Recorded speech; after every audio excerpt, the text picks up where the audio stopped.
Buonasera, benvenuti alla TG Sicilia. Vediamo i titoli di questa edizione. Spuntano nuove intercettazioni sul comitato d'affari che gestiva appalti, nomine e concorsi pubblici nella sanità siciliana. Tra queste anche una conversazione avvenuta a casa di Cuffaro tra l'assessore al turismo Elvira Amata e l'ex leader democristiano.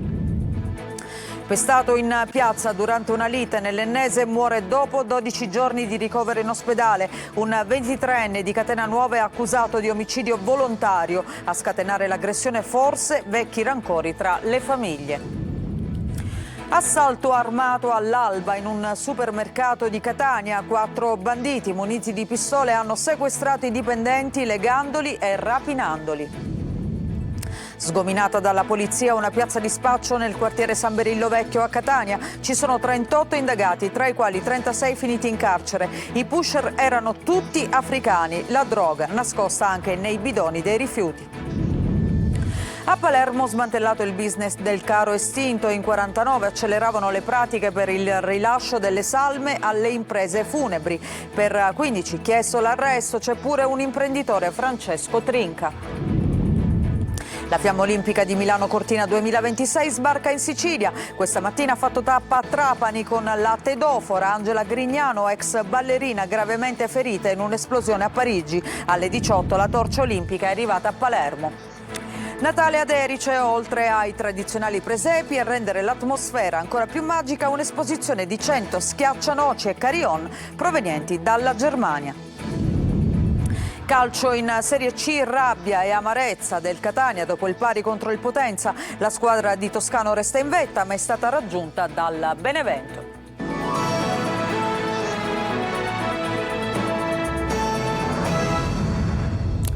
In apertura, lo avete sentito, ancora questa indagine sulla sanità, spuntano nuove intercettazioni sul comitato d'affari che gestiva appalti, nomine, concorsi pubblici appunto nella sanità siciliana. Tra queste spunta anche una conversazione che sarebbe avvenuta a casa di Cuffaro tra l'assessore al turismo Elvira Amata e l'ex leader democristiano per la nomina di un manager, Manlio Viola.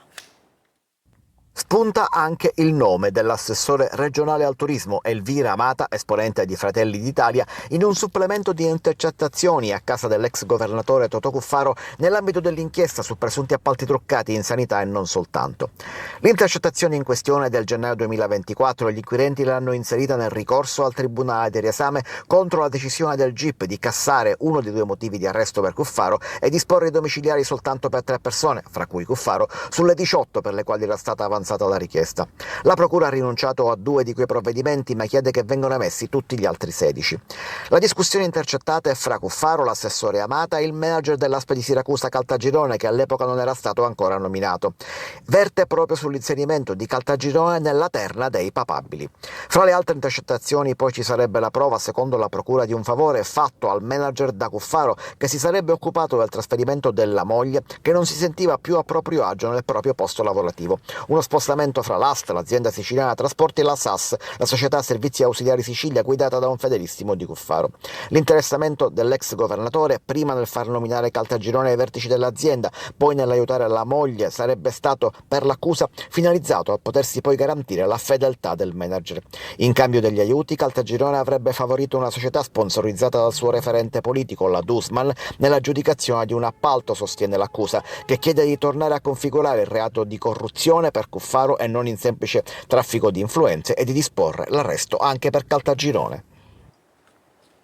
La cronaca, pestato in piazza durante una lite a Catena Nuova nell'Ennese, muore dopo 12 giorni di ricovero al Canizzaro di Catania. Un 23enne del posto è accusato adesso di omicidio volontario. Alla base della lite ci sarebbero vecchi rancori tra le famiglie. Roberta Lunghi. È morto nel reparto di rianimazione dell'ospedale Cannizzaro di Catania Salvatore De Luca, 57 anni, di Catena Nuova nell'Ennese, sposato e padre di un figlio. L'uomo era stato brutalmente picchiato il 3 dicembre in pieno centro del paese in una piazzetta frequentata dai cittadini. Le sue condizioni erano apparse immediatamente gravissime, tanto da richiedere il trasporto d'urgenza in elisoccorso al Cannizzaro. Dopo 12 giorni di prognosi riservata, De Luca non ce l'ha fatta, lasciando sgomento nel comune dell'Ennese la cui amministrazione, in segno di cordoglio, ha annullato la premiazione di studenti meritevoli già prevista. L'aggressore, un 23enne del luogo, che al momento è a piede libero, prima indagato per tentato omicidio, ora è accusato di omicidio volontario. Durante l'interrogatorio di garanzia il giovane si è dichiarato estraneo ai fatti. Secondo le prime ricostruzioni, la lite sarebbe nata da contrasti personali tra due famiglie. Quando i vicini sono intervenuti, De Luca era a terra ferito. Le indagini sono affidate ai carabinieri del comando provinciale di Enna, che stanno cercando di ricostruire la vicenda attraverso la raccolta di testimonianze che diventano fondamentali alla luce del fatto che l'area dell'aggressione non sarebbe coperta da telecamere di videosorveglianza. Intanto è stata disposta l'autopsia sul corpo della vittima per fare luce sulle cause del decesso. A Catania questa mattina all'alba assalto armato in un supermercato. 4 banditi incappucciati armati di pistole hanno persino sequestrato 2 dipendenti dell'Eurospin di via Castaldi. Sentiamo il servizio di Eva Spampinato. Catania si sveglia sotto shock per un assalto armato che ha il sapore di un vero e proprio sequestro lampo. Poco prima dell'alba, nel silenzio di via Sabato Martelli Castaldi, vicino al viale Mario Rapisardi, 4 uomini incappucciati e armati di pistola hanno preso di mira il supermercato Eurospin. L'obiettivo era la cassaforte e per arrivarci i 4 uomini hanno sequestrato 2 dipendenti incaricati dell'apertura. I 2 dipendenti sono ancora sotto shock ma stanno bene. Questa mattina all'alba sono stati intercettati da 4 banditi quando si trovavano qui alle spalle del supermercato nella zona del magazzino. Sono stati costretti ad aprire e entrare in cerca della cassaforte. Appena varcata la soglia, l'incubo sotto la minaccia delle armi, i lavoratori sono stati immobilizzati e legati con fascette di plastica. I rapinatori pretendevano le chiavi della cassaforte ma i dipendenti non le avevano. Così è iniziato il tentativo di forzarla con un flex, ma senza successo.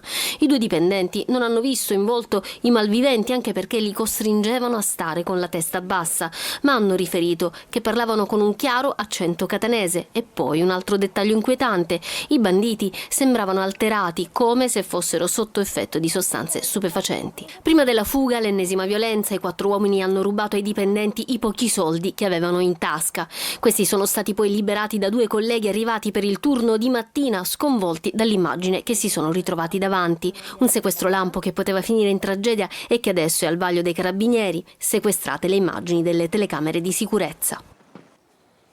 Sgominata dalla polizia una piazza di spaccio, siamo sempre a Catania, però nel quartiere San Berillo Vecchio. 38 indagati, tra i quali 36 finiti in carcere. I pusher erano tutti africani, la droga veniva nascosta anche nei bidoni dei rifiuti. Roberta Lunghi.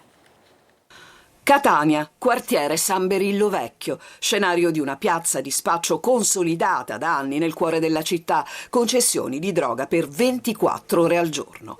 Gli acquirenti venivano accompagnati in punti ben precisi del quartiere per la contrattazione e poi la definitiva cessione dello stupefacente, cocaina, crack, marijuana e hashish, in dosi accuratamente celate in vari luoghi, fessure dei muri, bidoni dei rifiuti, tombini.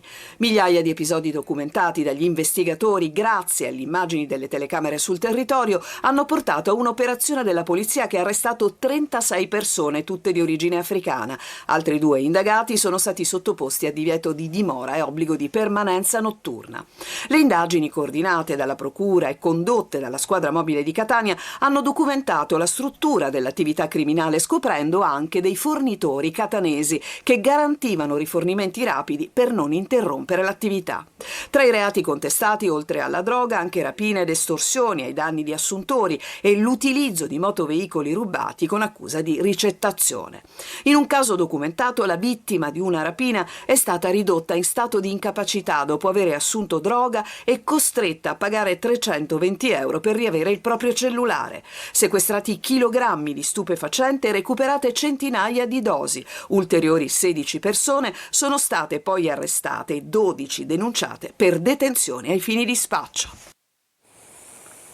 A Palermo mazzette per restituire e vestire morti, un business all'obitorio del Policlinico. Chiedevano da 50 a 200 euro per rilasciare le salme. Sentiamo Marco Gulla. Il rilascio delle salme al Policlinico di Palermo era diventato un business. Lo ha scoperto la procura, coordinata dal procuratore Maurizio De Lucia, che ha chiesto l'arresto di 15 persone accusate a vario titolo di associazione a delinquere, corruzione e concussione. C'erano imprenditori funebri disposti a pagare e operatori dell'obitorio del Policlinico altrettanto disponibili a incassare delle somme, anche soli 100 euro, per sbloccare le pratiche più rapidamente. Tra questi imprenditori anche Francesco Trinca, noto operatore del settore. I dipendenti dell'ospedale, in cambio di denaro, acceleravano e oliavano le pratiche per la definizione del rilascio delle salme o delle vestizioni affidata dai familiari alle imprese funebri e la cura degli aspetti burocratici. L'inchiesta nasce a Milano, dove gli investigatori hanno intercettato uno dei titolari di pompe funebri di Palermo, incaricato da un collega milanese di occuparsi delle pratiche per il trasferimento nel capoluogo lombardo del cadavere di un uomo morto in Sicilia. Non sapendo di essere ascoltato dagli inquirenti, il palermitano ammetteva candidamente al telefono di aver dato 100 euro a un operatore della camera mortuaria, aggiungendo: perché qui funziona così. A Palermo morire era complicato, essere seppelliti ancora peggio, non c'era bisogno dell'inchiesta di oggi. I cimiteri di Palermo per anni sono stati la vergogna dell'intera nazione, quindi tutto quello che gira intorno a questo mondo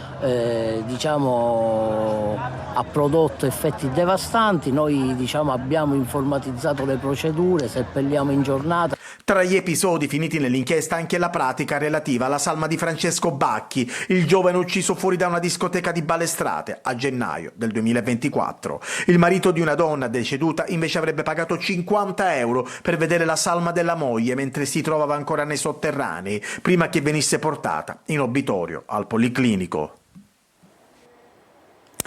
2 agenti di polizia penitenziaria hanno salvato la vita ad un detenuto che si era impiccato nella propria cella nel carcere Cavadonna a Siracusa. Lo hanno trovato con il cappio al collo e, nonostante fosse già privo di sensi, sono riusciti a rianimarlo. Tutto è accaduto nel blocco 10 appunto del carcere siracusano. Restiamo a Siracusa. Utilizzavano i social e un sito internet appositamente creato per vendere borse e accessori contraffatti delle più note marche di alta moda. La Guardia di Finanza ha denunciato 3 persone per ricettazione, smantellando appunto questa fiorente attività.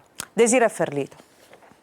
Un sofisticato sistema di vendita di prodotti contraffatti, alimentato da dirette sui social network da un sito internet appositamente creato. È stato smantellato dalla Guardia di Finanza di Siracusa al termine di un'articolata indagine coordinata dalla locale Procura della Repubblica. 3 i responsabili denunciati per ricettazione, migliaia gli articoli falsi e i beni mobili sequestrati, oltre che denaro per circa 300.000 euro e una Lamborghini Urus a disposizione del titolare dell'attività fraudolenta.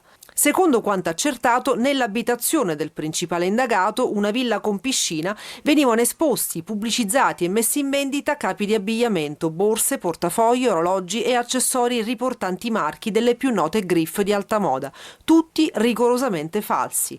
Gli indagati trasmettevano in streaming sulle piattaforme TikTok e Instagram dirette seguite da centinaia di clienti.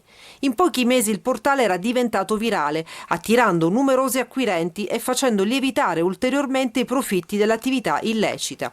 L'indagine ha fatto emergere anche che 2 indagati, a fronte della loro fiorente attività illecita, avevano indebitamente percepito il reddito di cittadinanza, presentando dichiarazioni anch'esse false. Cambiamo argomento. La fiamma olimpica di Milano Cortina 2026 sbarca in Sicilia. Prima tappa oggi a Trapani con la tedoforo Angela Grignano, un'ex ballerina che è rimasta gravemente ferita in un'esplosione a Parigi, che è stata costretta quindi ad abbandonare appunto la carriera nel mondo della danza. Alle 18 la torcia olimpica è arrivata invece a Palermo. Laura Spanò. È stata un'emozionata Angela Grignano, la prima tedofora a dare il via al viaggio della Fiamma Olimpica di Milano Cortina 2026 a Trapani. Angela il 12 gennaio 2019 era a Parigi, in Rue de Treville, quando una fuga di gas provocò un'esplosione che causò 4 morti e centinaia di feriti, tra quali gravemente anche lei. Un incidente che vanificò il suo futuro nella danza. Angela, dopo 10 interventi chirurgici quest'anno, ha messo da parte la stampella e proprio in coincidenza è arrivata la nomina a tedoforo. Diciamo che ho dormito pure poco, può sembrare assurdo, esagerato. Tra l'altro poco fa, quando abbiamo fatto il briefing con i ragazzi dello staff, loro proprio calcano questa cosa per dire: ragazzi, è un momento unico, godetevelo, vi sentirete dentro una bolla, è una cosa davvero importante, vivetevi ogni passo. E io a maggior ragione, dopo 7 anni che ero accompagnata da una stampella, quest'anno sono tornata a vivermi i passi e non ho più a contarli, perché prima li contavo perché per il troppo dolore cercavo di contare i passi per avere contezza. Oggi ho smesso di contare i passi e di viverli invece. Con lei a portare alla fiamma altri tedofori giunti da tutta la provincia. La Fiamma Olimpica ha percorso una parte della città tra 2 ali di folla festante. Qualsiasi tipo sia la sfida, l'audacia della fiamma può dare la carica giusta e la luce, perché nel buio, secondo me, prima o poi la luce spunta. Quindi cerchiamo quella luce sempre, senza avere timore. Nella mattinata la Fiamma Olimpica era arrivata prima al parco di Selinunca, a Castelvetrano, poi a Mazara del Vallo, era passata per Marsala fino a giungere a Trapani, da dove è partita la volta di Palermo, dove ad attenderla ci saranno altri tedofori. A Palermo oggi la visita del ministro dello sport Abodi allo skate park, dove qualche settimana fa c'è stata una violenta aggressione ai danni di un ragazzo che poi aveva denunciato tutto tramite un video. Era stato il teatro di una violenta aggressione ai danni di un ragazzo, uno skater selvaggiamente picchiato da una baby gang. A distanza di qualche settimana a Bonagia procedono i lavori per la definizione dello skate park, uno spazio moderno dedicato allo sport e alla socialità, con un campo polivalente, aree verdi, parcheggi. È il più grande skate park della Sicilia, da 870 metri quadrati, omologato per competizioni nazionali e internazionali. Questa mattina la visita del ministro dello sport Andrea Abodi. Lo sport è determinante e deve arrivare prima possibilmente della cronaca. Non sempre ci riusciamo, ma come è successo già a Caivano, noi cerchiamo almeno di fare tesoro della cronaca, accelerare i processi di infrastrutturazione, rendere disponibili questi luoghi, renderli fruibili, accessibili, decorosi, multifunzionali. Quindi qua mi sembra si stiano consolidando tutte le risposte che mi auguro aiutino anche questa comunità della terza circoscrizione a trovare i servizi sportivi indispensabili per la qualità della vita delle persone di tutte le età. Un'area che sarà adesso sorvegliata per evitare nuovi episodi di cronaca. Parliamo di eventi successi, diciamo, in una condizione di utilizzo improprio e anticipato della struttura, avvenuta al di fuori di questa. Certamente il rischio zero, lo dico da sempre, in termini di sicurezza non esiste, ma certamente il controllo di un'area è un apportatore di sicurezza. L'inaugurazione dello skate park è prevista nelle prossime settimane.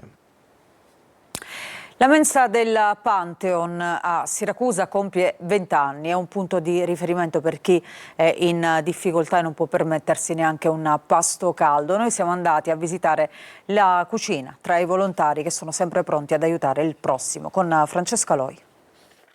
Da 20 anni in questa cucina non ci si ferma mai. Alla mensa del Pantheon a Siracusa i fornelli sono sempre accesi per una grande missione: aiutare chi è in difficoltà. Il nostro non è un lavoro, il nostro è un donare la cosa più preziosa che un uomo possa avere, il suo tempo, per assistere chi più sfortunato di noi non può avere un pasto caldo. Questo è un punto di riferimento per i più bisognosi, chi non ha i soldi nemmeno per poter acquistare un piatto di pasta. Il loro servizio per chi viene qui vale molto. Io ho scoperto da poco, però è una cosa che mi ha aperto un sacco il cuore e mi ha fatto capire che molte persone sono molto in difficoltà. Ogni giorno si sfamano tantissime persone, stranieri ma anche siracusani. La cartina di tornasole che la povertà purtroppo non frena, anzi I fratelli che vengono a chiedere sostegno a causa del loro lavoro che hanno perso, e quindi situazioni di disagio e situazioni in cui fanno fatica a mettere su un pasto caldo ogni giorno. Ma qui si pensa a tutto, dal primo al dolce, un sorriso ed una stretta di mano, che forse riscaldano più di ogni altra cosa. Una bellissima iniziativa.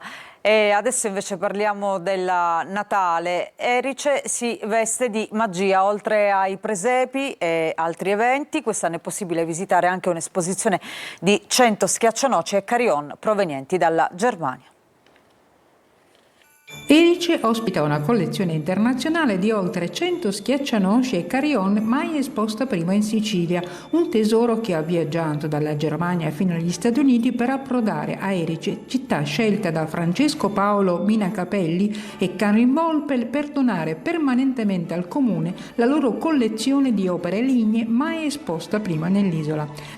Tra i pezzi la serie completa dedicata al mago di Oz, personaggi storici come Napoleone e Carlo Magno e poi carillon meccanici che animano le scene natalizie. L'esposizione è distribuita tra il Palazzo Comunale e la Sala Blu del Polo Museale Cordici. Tra le novità di questo Natale 2025 Erice anche il primo concorso presepe sportivo in seguito alla proclamazione a Città Europea dello Sport 2027 e di un museo diffuso con oltre 30 natività artigianali. Erice si presenta come sicuramente custode della tradizione ma aperta all'innovazione e quindi una città accogliente.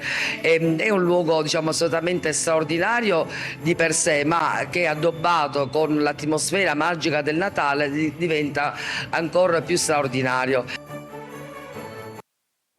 Facciamo una pausa, ritorniamo tra poco e sentiamo i commenti dopo la partita tra Potenza e Catania e questo pareggio amaro proprio per i rossazzurri. A tra poco.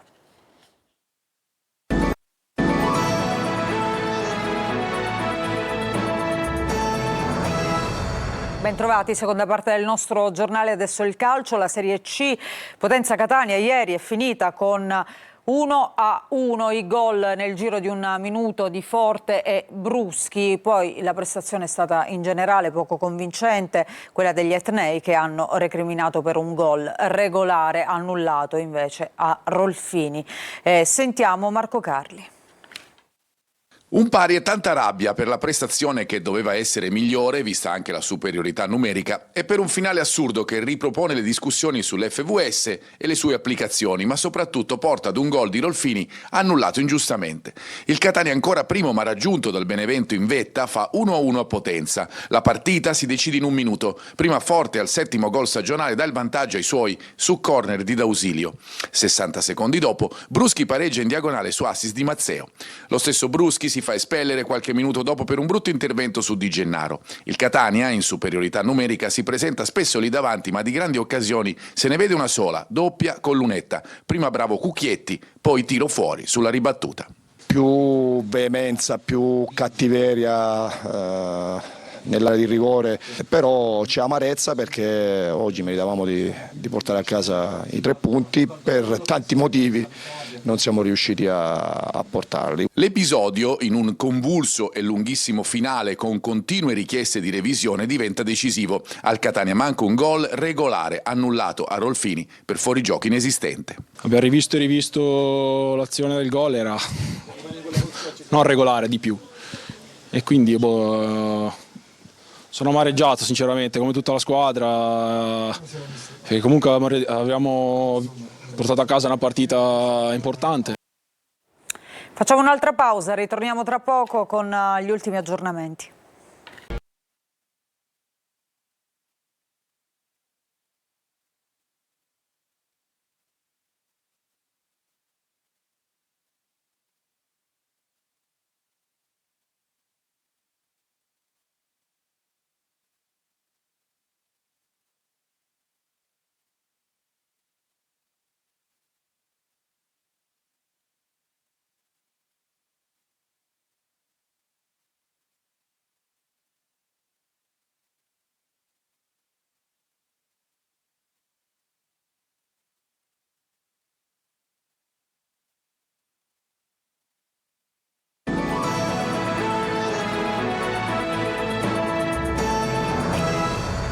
Prima di chiudere c'è una notizia: il Presidente della Repubblica, Sergio Mattarella, è stato nominato socio onorario del Circolo del Tennis di Viale del Fante a Palermo. L'ha deciso l'Assemblea dei Soci, un riconoscimento prestigioso per il nostro circolo che il prossimo anno compie 100 anni, ha detto il Presidente Alessandro Lazzaro. Un segno tangibile per dare il via alle iniziative per celebrare al meglio questo traguardo, frutto di impegno e lavoro che ci ha consentito di diventare, con tante finali scudetto, un punto di riferimento in ambito nazionale. Con questa notizia noi ci fermiamo, grazie per averci seguito e buon proseguimento di serata su Antenna Sicilia.